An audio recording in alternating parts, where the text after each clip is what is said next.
Salve a todas e a todos. Eu, como faço toda terça-feira, falo sobre algum tema da educação, mas hoje especificamente eu vou falar sobre um outro tema, uma reflexão sobre a Páscoa. Todos nós que somos cristãos comemoramos muito o Natal, o nascimento de Cristo, e, claro, a criação do presépio que foi idealizado por São Francisco de Assis. E sempre é muito bom o Natal, né? Eu particularmente comemoro muito também com o Papai Noel, gosto de ser Papai Noel e tudo mais, mas a principal festa cristã, comemoração, não é o Natal. Claro que tem uma grande importância do nascimento de Jesus e toda a sua história, mas a Páscoa, de fato, é o momento que todo cristão se reflete e, ao mesmo tempo, comemora num momento difícil, mas é a maior festa que se tem. Né? É, claro que precisamos nos preparar nesse momento, porque é a ressurreição de Cristo. E a ressurreição de Cristo tem toda uma trajetória, né? Que a gente precisa procurar entender. É claro que o meu tempo aqui é muito pequeno, mas primeiro, após o nascimento de Cristo, Jesus, durante 30 anos, viveu uma vida ordinária. O que é a vida ordinária? É aquela que todos nós vivenciamos. Conviver com os pais, ser educado por eles, até chegar na sua vida pública. A bem da verdade, que Jesus surpreendeu seus pais aos 12 anos, quando, voltando da Páscoa e comemorando, como todo bom cristão, Maria e José, se perdeu dos pais. Se perdeu dos pais e os pais tiveram que retornar. E aí encontraram Jesus no meio dos doutores da lei, aquelas pessoas experimentadas que tinham um grande conhecimento e tudo mais, né? E todos ficaram assim saboreados vendo Jesus com a sua sabedoria, ensinando, falando, conversando, sem dúvida alguma, um momento extremamente especial. Curiosamente, seus pais entenderam a missão também de Jesus. Em vários momentos, né? Eu poderia citar em três, vai. O momento em que ele está lá com Jesus, discutindo, né, com os seus doutores da lei e tudo mais, aos 12 anos, poderia ter uma repreensão sevérica e tal, né? Severa, desculpa, e não ocorreu isso. Outro momento, foi o primeiro milagre de Jesus Cristo, bodas de Canaã, em que Maria falou assim: faça o que ele determinar. E foi muito bonito, porque faltou o vinho, né? E depois veio o vinho, e Maria ainda disse assim: faça o que ele determinar. E aí as pessoas que estavam ali naquela festa ainda diziam assim: nossa, o melhor vinho veio depois, quando, na verdade, o melhor vinho sempre vem em primeiro lugar. Né?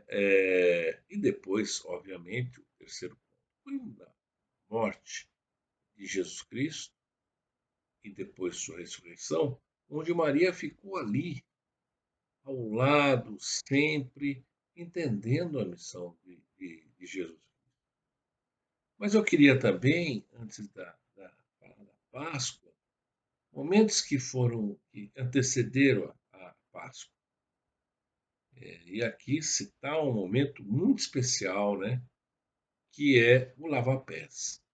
Ora, Jesus, reconhecido como o mestre dos mestres, os reis dos reis, chega um ponto que ele submete a lavar os pés dos 12. Ou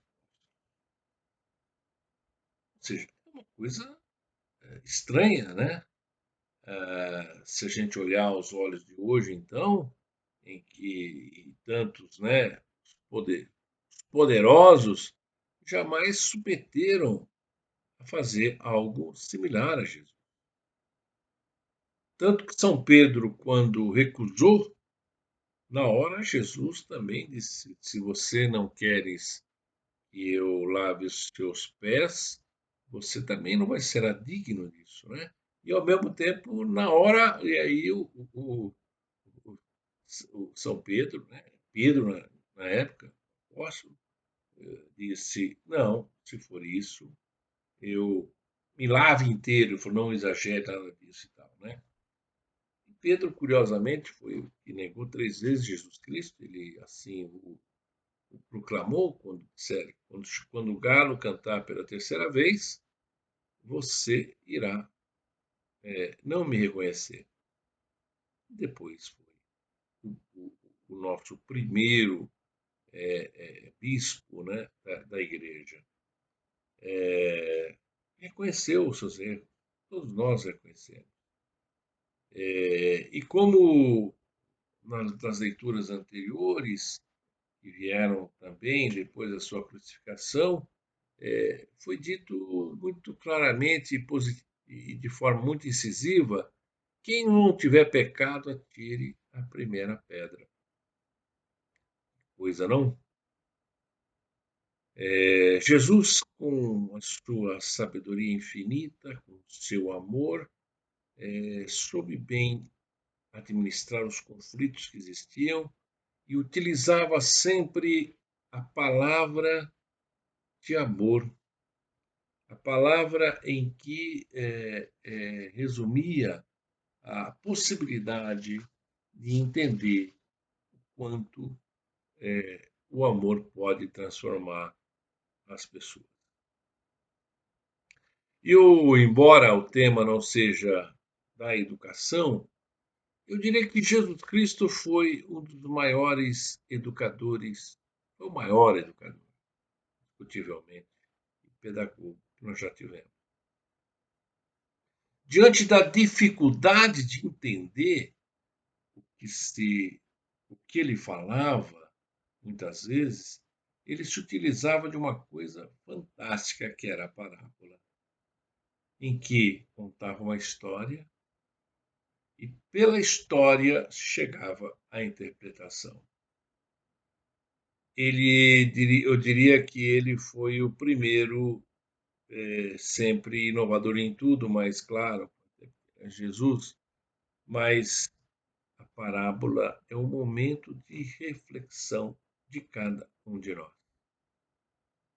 E muitas vezes dependemos de grandes discursos para buscar entender o que nós queremos falar, e Jesus foi bem sintético. O Antigo Testamento tinha 10 mandamentos, né? E aí ele, na procura de buscar uma grande aliança com o seu povo, ele disse claramente quais eram os mandamentos de forma sintética.